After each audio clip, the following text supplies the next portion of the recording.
निश्चय शिक्षा क्षेत्र में वर्तमान संस्कार आने आवश्यकता रही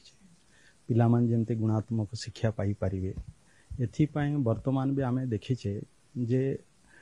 शिक्षक अभाव रही प्रधान शिक्षक नहांती अनेक स्थान शिक्षक पदवी गुड़ाक खाली रही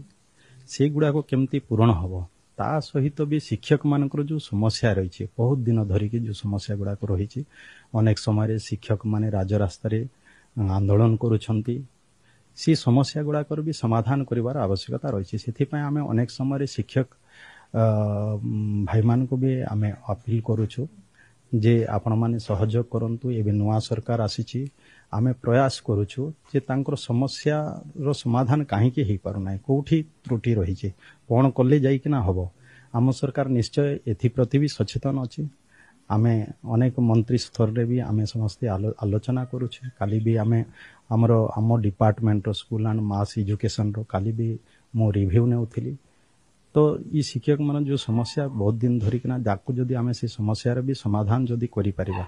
निश्चय जो शिक्षक मान आंदोलन करिवा द्वारा पाठ पढ़ारे डिस्टर्बांस होची शिक्षा रे बाधा प्राप्त होची तेणु से भी जदि हेई पारिबो निश्चय शिक्षा रे निश्चय सुधार आसीबो निश्चय वर्तमान जो परिमाण रे ड्रॉप आउट रखिबा आवश्यकता अछि तेणु पिला मानकर स्कूल को जीवा केमती इंटरेस्ट हबो शिक्षक मान सेथि पाए शिक्षक मान को केमती तालीम दिया हबो शिक्षक माने पिला मान को पाखो जीवे से तांकर पेरेंट्स सहित आलोचना करिवे से पिला मान केमती पाठ पढ़े डाकी की आनिबे ये सब व्यवस्था आमे सचेतन अछु को विशेष करी आमे एबे सब डायरेक्शन भी हेची जे केउ स्कूल मानकर अधिका ड्रॉप आउट संख्या तार कारण भी खोजा जाउची जे काहे कि ड्रॉप आउट संख्या बढ़ुची सेथि पाए आमे कोन पदक्षेप नेबा आवश्यकता अछि एथि पाए भी आमे वर्तमान जे भଳି भाबरे ड्रॉप आउट बढ़ुची ता पाए निश्चय आम समय रे आमे तार पाए कारण खोजुछु एवं आगामी दिन रे ताको केमती समाधान करि पारिबो सेथि पाए भी आमे सचेतन रहउछु एमती अनेक देखंतु आज ड्रॉप आउट बढ़िबार आउ भी गोटे गत दिन रे सरकार अनेक प्राइमरी स्कूल गुड़ाक एमपीएस गुड़ाक जुगुड़ाक बंद कर दी बंद करबा फल जो माने दूर स्थान को जो पिला माने छोटो पिला माने से माने जाई पारु नाहांती से स्कूल गुड़ाक भी पुनर्बार केमती कार्यक्षम हबो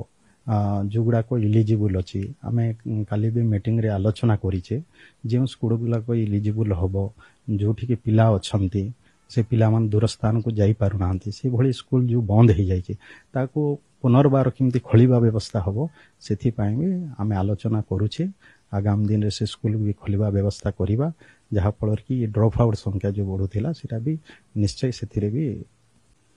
निश्चय एथि पाए अनेक कारण गुडा को रहिछि जेहेतु तो एक जो आर्थिक क्षेत्र रे जो माने कमजोर अछंती से माने पिलांको कथा चिंता करि पारु नाहांती सेथि पाए भी सेमान को सचेतन करबा आवश्यकता अछि आ सरकार रे जेमते अनेक सरकार रे भी जो गुडा को केंद्रीय योजना किछि अछि जेमती एनआरजीएस नरेगा कथा कहंतो ये गुडा को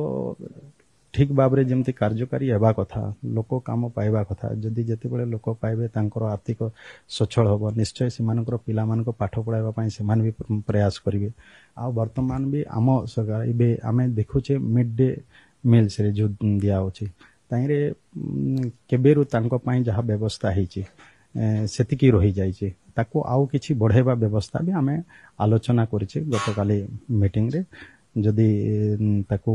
सरकार रे जदि ताको ग्रहण करा जीव निश्चय बढ़िबो पिला माने अधिका खाइबा को भी पाइबे स्कूल को केमती पिला माने आकर्षित हेबे निश्चय जो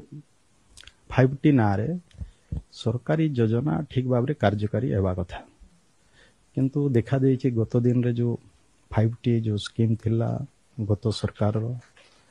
किंतु सेरा ठीक भाबरे कार्यकारी हेनी गोटे गोटे जगह रे अधपंतरिया हेछि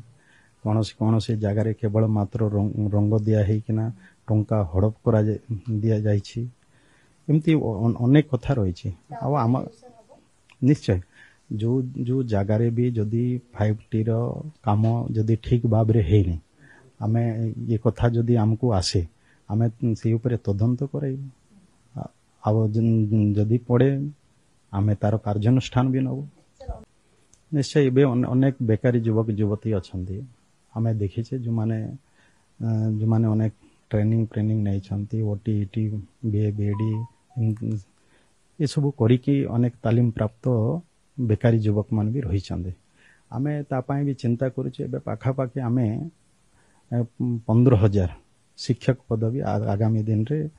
ଚିନ୍ତା କରୁଛେ ଆମେ ନିଯୁକ୍ତି ଦେବୁ ଏବଂ ତାର ଖାଲି ଥିବା ପଦବୀ ଗୁଡ଼ାକୁ ଆମେ ପୂରଣ କରିବୁ। ଆମେ ଆଲୋଚନା କରିବୁ ଆଉ ଆମେ ଆଲୋଚନା କରୁଛେ ଦିନ ମାନଙ୍କରେ ଯେଉଁଠି ଡ୍ରେସ୍ କୋଡ୍ ଯେମିତି ଥିଲା blue pant white shirt sport ଏସବୁ ଥିଲା ଆମେ ତାକୁ ଚାହୁଁଛୁ ସେଇଭଳି ଭାବରେ ବର୍ତ୍ତମାନ ରହିବ। ଆଗାମୀ ଦିନରେ ଫେର ଯଦି ଆମେ ଯାହା ଚିନ୍ତା କରିବା ସରକାର ଲେଭେଲରେ ଚିନ୍ତା କରାହବ ସେଇ ପ୍ରକାର କରାହବ କିନ୍ତୁ ବର୍ତ୍ତମାନକୁ ଆମର ଯାହା ଯେମିତି ରହିଛି ଆଉ ଆମେ ଚାହୁଁଛୁ ଯେଉଁ ଗତ ଦିନରେ ଯେଉଁ ଥିଲା ଯେଥିରେ ପରିବର୍ତ୍ତନ ନଥିଲା ସେଇ ପ୍ରକାର ରହିବ କିନ୍ତୁ ଯେଉଁ କରିଥିଲେ ଯେଉଁ ଦଳୀୟ ଦୃଷ୍ଟିରୁ ଯେଉଁ କରିଥିଲେ ତାକୁ ଆମେ ନିଶ୍ଚୟ ଆମେ ଚିନ୍ତା କରିବୁ ସେୟା ହେବ ନାହିଁ। ଆମ ସମୟରେ ଆମେ ଚିନ୍ତା କରିବୁ ପୂର୍ବରୁ ଯେଉଁ ନୀଳ ପ୍ୟାଣ୍ଟ ଆଉ ଧଳା ସାର୍ଟ ଚାଲିଥିଲା ସେଇ ପ୍ରକାର ଆମେ ବର୍ତ୍ତମାନ କରିବା ପାଇଁ ଚିନ୍ତା କରିଛେ। ଆମର ଅନୁସୂଚିତ ଜାତି ଜନଜାତି ବିଭାଗର ବି ଆମେ ରିଭ୍ୟୁ ମିଟିଂ ବି ହେଇଛି। ଆମେ ଆଲୋଚନା କରିଛୁ ବିଭିନ୍ନ ଯେଉଁ ସରକାରୀ ଯୋଜନା ଗୁଡ଼ାକ ଅଛି ଆମେ ଦେଖିଛେ ସରକାରୀ ଯୋଜନା ଗୁଡ଼ାକ ଠିକ୍ ଲୋକଙ୍କ ପାଖରେ ପହଞ୍ଚୁ ନାହିଁ ଯାହାଫଳରେ ସେମାନଙ୍କୁ ଯେଉଁ ଲାଭ ମିଳିବା କଥା ସେ ଲାଭ ସେମାନଙ୍କୁ ମିଳିପାରୁନାହିଁ ତାଙ୍କର ସାମାଜିକ ଅର୍ଥନୈତିକ ବିକାଶରେ ବାଧାପ୍ରାପ୍ତ ହେଉଛି। ତେଣୁ ଆମେ ନିଶ୍ଚୟ ଚିନ୍ତା କରୁଛୁ ମୁଁ ରିଭ୍ୟୁ କରିଛି ଯେଉଁ ଯୋଜନା ବି ଅଛି ସେ ଯୋଜନା ଠିକ୍ ଲୋକଙ୍କ ପାଖରେ କେମିତି ପହଞ୍ଚିବ ତାର ଆମର ଯେମିତି ହଷ୍ଟେଲ ସ୍କୁଲ ଗୁଡ଼ାକ ଠିକ୍ ଭାବରେ କେମିତି ପରିଚାଳନା ହେଇପାରିବ ପିଲାମାନେ ଠିକ୍ ଖାଇବା ପିଇବା କେମିତି ପାଇପାରିବେ ସେଠି ପାଠପଢ଼ା ପାଇଁ ଠିକ୍ ବ୍ୟବସ୍ଥା କେମିତି ହେବ ଶିକ୍ଷକମାନେ ଠିକ୍ ସେ କେମିତି ପଢ଼େଇବେ ଶିକ୍ଷକ ପଦବୀ ଗୁଡ଼ାକ ଯେଉଁଟା ବି ଖାଲି ଅଛି କୌଣସି ଜାଗାରେ ହଷ୍ଟେଲର ଯେଉଁ ଆବଶ୍ୟକତା ରହିଛି ହଷ୍ଟେଲ ସ୍କୁଲ ଗୁଡ଼ାକର ସେଇଟା ବି ତା ସହିତ ବି ଆମର ଯେଉଁ ଅଛି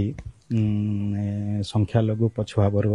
ବିଭାଗ ବି ମୋ ସହିତ ରହିଛି। ଆମେ ସେ କଥା ବି ଚିନ୍ତା କରିଛେ ଯେଉଁଟାକି ପଛୁଆ ବର୍ଗ ଯେଉଁମାନେ ଗରିବ ପିଲାମାନେ ରହିଛନ୍ତି ତାଙ୍କର ପାଠପଢ଼ା ପାଇଁ ହଷ୍ଟେଲ ବ୍ୟବସ୍ଥା ନାହିଁ। ଆଗାମୀ ଦିନରେ ସେ ଗରିବ ଯେଉଁ ପଛୁଆ ବର୍ଗ ପିଲାମାନେ ସେମାନଙ୍କର ପିଲାମାନେ ବି ହଷ୍ଟେଲରେ ରହି କେମିତି ପାଠ ପଢ଼ିବେ ତା ପାଇଁ ବି ଆମେ ବ୍ୟବସ୍ଥା କରିବୁ। ନିଶ୍ଚୟ ବର୍ତ୍ତମାନ ରାଜ୍ୟରେ ଯେଉଁ ଶିକ୍ଷା ବ୍ୟବସ୍ଥା ଅଛି ଶିକ୍ଷା ବ୍ୟବସ୍ଥାକୁ ସୁଧାର ଆଣିବା ଆବଶ୍ୟକତା ରହିଛି। ଯେମିତି କହିଲେ ବିଭିନ୍ନ ଶିକ୍ଷକ ପଦବୀ ଗୁଡ଼ାକ ହଉ ଯେଉଁ ଖାଲି ପଡ଼ିଛି ସେଗୁଡ଼ାକ ଶିକ୍ଷକମାନଙ୍କର ଯେଉଁ ଦୀର୍ଘ ଦିନ ଧରି ଯେଉଁ ସମସ୍ୟା ରହିଛି ତାକୁ ବି ସେ ସମସ୍ୟାକୁ ବି ସମାଧାନ କରିବା ଆବଶ୍ୟକତା ଅଛି। ଏମିତି କିଛି ଯଦି ଆମେ ଆଉ ଇନଫ୍ରାଷ୍ଟ୍ରକ୍ଚର କ୍ଷେତ୍ରରେ ବି ଅନେକ ଜାଗାରେ ସ୍କୁଲ ବିଲ୍ଡିଂ ନାହିଁ କି ଇଲେକ୍ଟ୍ରିଫିକେସନ୍ ନାହିଁ ୱାଟର ସପ୍ଲାଏର ବ୍ୟବସ୍ଥା ନାହିଁ ଏ ସବୁ ବିଷୟ ରହିଛି ତାକୁ ଠିକ୍ ଭାବରେ କାର୍ଯ୍ୟକାରୀ କରିବାର ଆବଶ୍ୟକତା ଅଛି।